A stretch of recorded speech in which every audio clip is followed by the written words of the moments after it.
आज श्रावण मास का प्रथम सोमवार है।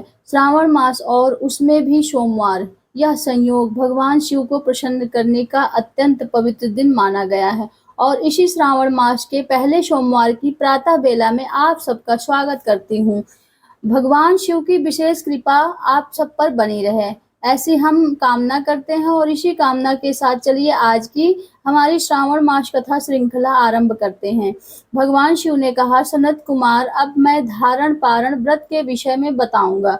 प्रतिपदा के दिन से आरंभ करके सबसे पहले पुण्य वाचन करना चाहिए। उसके बाद मेरी प्रसन्नता के लिए धारण पारण व्रत का संकल्प लेना चाहिए। एक दिन धारण व्रत करें और दूसरे दिन पारण व्रत करें। धारण में उपवास करना है और पारण में भोजन करना है।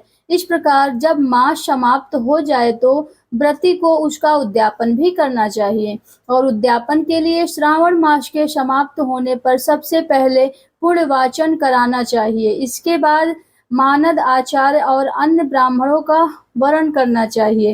तत्पश्चात देवी पार्वती और भगवान शिव की स्वर्ण निर्मित प्रतिमा को जल से भरे हुए कुंभ के ऊपर स्थापित करना चाहिए। रात्रि में भक्ति पूर्वक पूजन करना चाहिए और पारण को श्रवण आदि करने के बाद रात्रि में जागरण करना चाहिए। प्रातः काल अग्नि स्थापना करके विधि पूर्वक होम करना चाहिए। त्र्यंबक इस मंत्र से तिल मिश्रित भात की आहुति देनी चाहिए। उसी प्रकार शिव गायत्री मंत्र से ध्रुत मिश्रित भात की आहुति डालें। पुनः षड अक्षर मंत्र से खीर की आहुति प्रदान करें। पूर्णाहुति देकर होम शेष का समापन करना चाहिए और बाद में ब्राह्मणों को भोजन कराना चाहिए और आचार्य की पूजा करनी चाहिए। इस प्रकार से उद्यापन संपन्न करके मनुष्य ब्रह्म हत्या आदि पातकों से मुक्त हो जाता है और इसमें कोई संदेह नहीं है। इसलिए इस महाव्रत को अवश्य करना चाहिए। हे मुनि, अब श्रावण मास में मास उपवास की विधि को आदर पूर्वक सुनिए। प्रतिपदा के दिन प्रातः काल इस व्रत का संकल्प करें।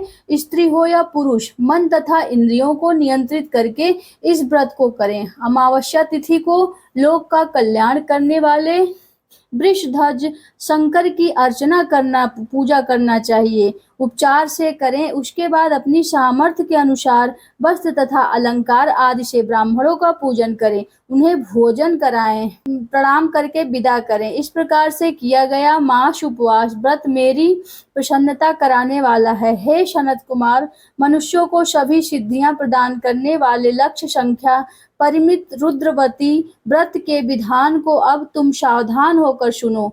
अत्यंत आदर पूर्वक कपास के 11 तंतुओं से बत्तियां बनानी चाहिए। वे रुद्रवती नाम वाली बत्तियां मुझे प्रसन्न करती हैं। मैं श्रावण मास में भक्ति पूर्वक देवों के देव गौरीपति महादेव का इन 1 लक्ष संख्या वाली बत्तियों से निराजन करूंगा। इस प्रकार श्रावण मास के पहले दिन विधि पूर्वक संकल्प लेना चाहिए और फिर महीने भर प्रतिदिन शिव जी का पूजन करके 1000 बत्तियों से निराजन करें और अंतिम दिन 71,000 बत्तियों से निराजन करें। प्रतिदिन 3000 बत्तियां आदर पूर्वक अर्पण भी कर सकते हैं और अंतिम दिन 13,000 बत्तियां समर्पित कर सकते हैं, अथवा एक ही दिन में सभी 1 लाख बत्तियों को मेरे समक्ष जला सकते हैं।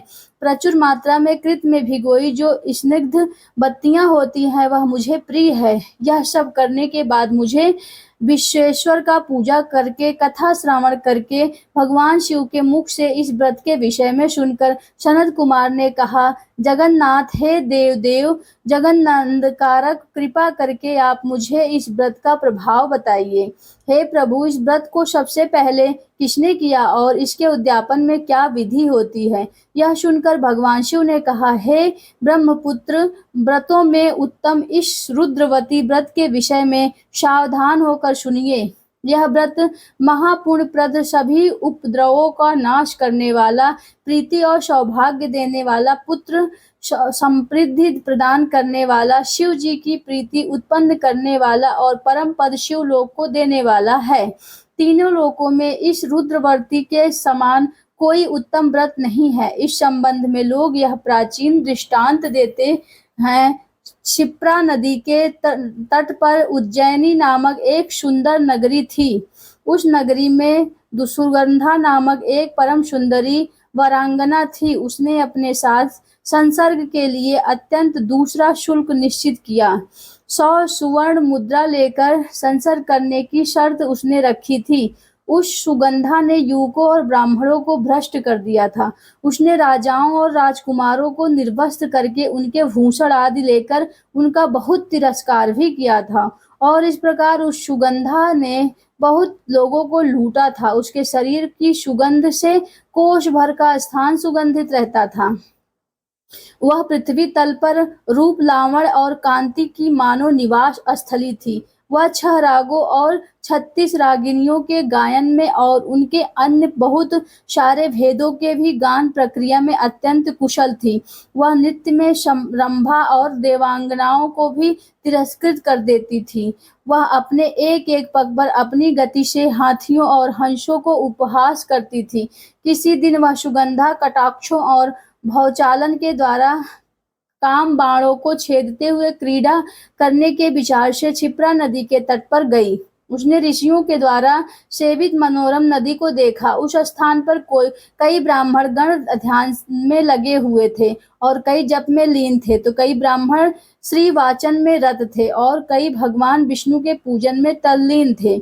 उसने उन ऋषियों के बीच में जाकर ऋषि वशिष्ठ को देखा। उनके दर्शन मात्र से उनकी बुद्धि धर्म में प्रवृत्त हो गई। जीवन तथा विशेष रूप से विषयों से उनकी विरक्त हो गई। वह अपना सिर झुकाकर बार बार मुनि को प्रणाम करने लगी और अपने पापों को निवृत्ति के लिए मुनि श्रेष्ठ वशिष्ठ ऋषि ने प्रार्थना करने लगी। सुगंधा ने कहा, हे अनाथनाथ, हे विपेंद्र, सर्व विद्या विशारद, मैंने बहुत से पाप किए हैं। अतः हे प्रभु, उन समस्त पापों के नाश के लिए मुझे उपाय बताइए। उस सुगंधा के इस प्रकार कहने पर वे दीन वत्सल मुनि वशिष्ठ अपनी ज्ञान दृष्टि से उसके सभी कर्मों को जान गए और फिर उन्होंने आदर पूर्वक उनसे कहा, भद्रे, तुम सावधान होकर सुनो। जिस पुण्य से तुम्हारे पाप को पूर्ण रूप से नाश हो जाएगा, वह मैं तुमसे कह रहा हूँ। तीनों लोकों में विख्यात वाराणसी में जाओ। वहां जाकर तीनों लोकों में दुर्लभ महान पुण्य देने वाले और भगवान शिव के लिए अत्यंत प्रीतिकर ऐसे रुद्रवर्ती नामक व्रत को उस क्षेत्र में करो। भद्रे, इस व्रत को करके तुम परम गति प्राप्त कर लोगी। जाओ। वशिष्ठ ऋषि के वचन सुनकर सुगंधा अपना सारा धन लेकर सेवक और मित्र सहित काशी में जाकर ऋषि वशिष्ठ द्वारा बताए गए विधान अनुसार व्रत करने लगती है और इस प्रकार से उस व्रत के प्रभाव से वह शारीरिक और शिवलिंग में विलीन हो जाती है। कथा का समापन करते हुए भगवान शिव कहते हैं, हे सनत कुमार, इस प्रकार जो स्त्री इस परम दुर्लभ व्रत को करती है, वह जिस अभिष्ट पदार्थ की इच्छा करेगी वो उसे निसंदेह प्राप्त होगा। हे सुव्रत, अब आप मणिभक्तियों को महात्म्य सुनिए। मणिभक्तियों की व्रत से स्त्री मेरे अर्ध आसन की अधिकारिणी हो जाती है और महाप्रलय प्रयत वह मेरे लिए प्रिय रहती है। अब मैं इस व्रत को संपूर्णता के लिए उद्यापन का विधान बताऊंगा। चांदी की बनी हुई नंदीश्वर की मूर्ति पर असीम सुवर्ण भगवान शिव की पार्वती सहित प्रतिमा को कलश पर स्थापित करना चाहिए और विधि के साथ पूजन करके रात्रि में जागरण करना चाहिए। इसके बाद प्रातः काल नदी में निर्मल जल में विधि पूर्वक स्नान करके 11 ब्राह्मणों सहित आचार्य का वरण करना चाहिए। तत्पश्चात रुद्र सूक्त से अथवा गायत्री से अथवा मूल मंत्र से धृत खीर और बेल पत्तियों से होम करना चाहिए। इसके बाद पूर्णाहुति होम करके आचार्य आदि की विधिवत पूजा करनी चाहिए और सप्तनतिक 11 उत्तम विप्रों को भोजन कराना चाहिए। जो कोई भी स्त्री इस प्रकार से इस व्रत को करती है वह समस्त पापों से मुक्त हो जाती है। तत्पश्चात विधान पूर्वक कथा सुनकर स्थापित की गई समस्त सामग्री ब्राह्मणों को दान में देनी चाहिए और ऐसा करने से निश्चित रूप से 1000 अश्वमेध यज्ञों का फल प्राप्त होता है।